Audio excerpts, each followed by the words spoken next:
இன்று நான் 10 எளிமையான திருக்குறள் சொல்ல போகிறேன். அகர முதல எழுத்தெல்லாம் ஆதி பகவன் முதற்றே உலகு.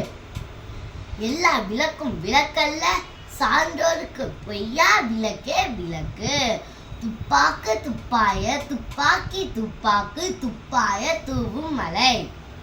அறம் போலும் கூர்மையரேனும் மரம் போல்வர் மக்கள் பண்பு இல்லாதவர். பண்பிலான் பெற்ற பெருஞ்செல்வம் நான்பால் கடந்தீமையால் திரிந்தற்று. நன்றி மறப்பது நன்றன்று, நன்றல்லது அன்றே மறப்பது நன்று.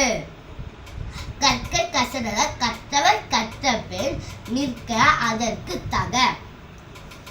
செல்வத்துள் செல்வம் செவிச்செல்வம் அச்செல்வம் செல்வத்துள் எல்லாம் தலை. தீனால் சுட்டப்புண் உள்ளாரும் மாறாது, நாவினால் சுட்டவடு. நயனோடு நன்றி புரிந்த பயனுடையார் பண்பு பாராட்டும் உலகு. நன்றி.